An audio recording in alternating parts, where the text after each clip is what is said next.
श्री गुरुदेव दत्त, श्री स्वामी समर्थ. आजपासून आमची मुख्य यात्रा चालू होत आहे, मानसरोवर. आता आम्ही मानसरोवरला निघालो आहोत. आता आम्ही हॉटेलमधला रूम सोडत आहोत आणि आता आम्ही मानसरोवरला निघालो आहोत. खूप छान आम्हाला हॉटेलमध्ये सगळ्या सुखसोयी मिळाल्या. थंडी असेल म्हणून स्वेटर जॅकेट सगळं घातलं.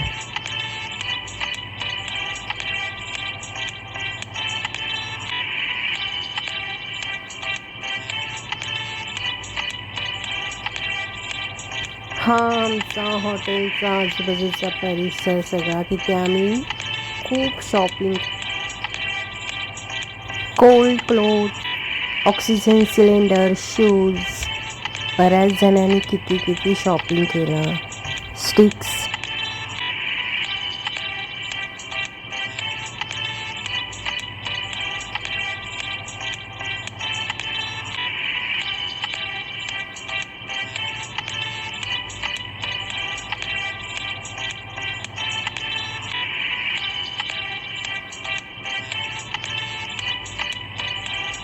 आता आम्ही राक्षस तालवर आलेलो आहे.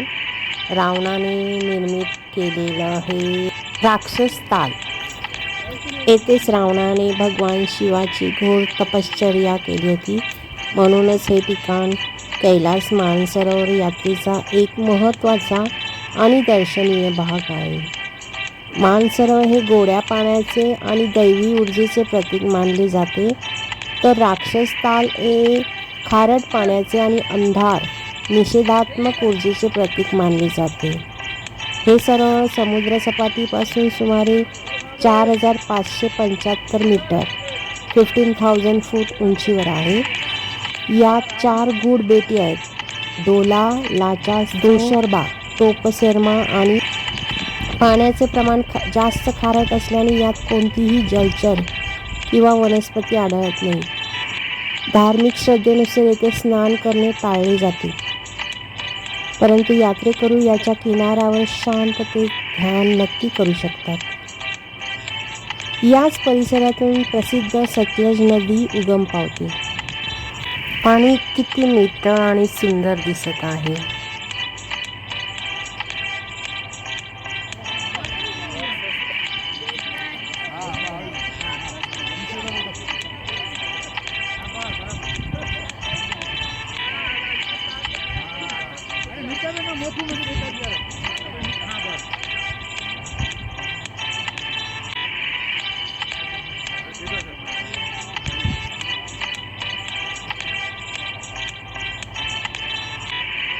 हर हर महादेव, ओम नमः शिवाय. किती सुंदर आहे ना.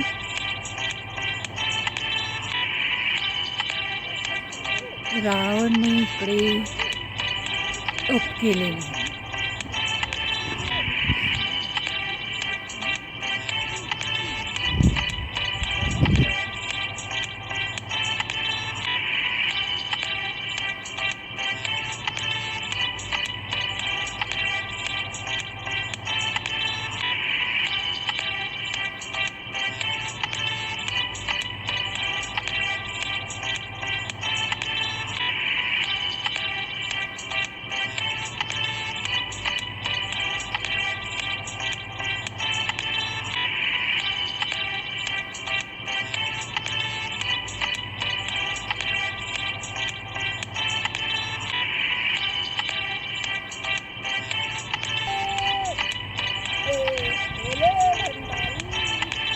ओम नमः शिवाय, ओम नमः शिवाय, ओम नमः शिवाय, ओम नमः शिवाय.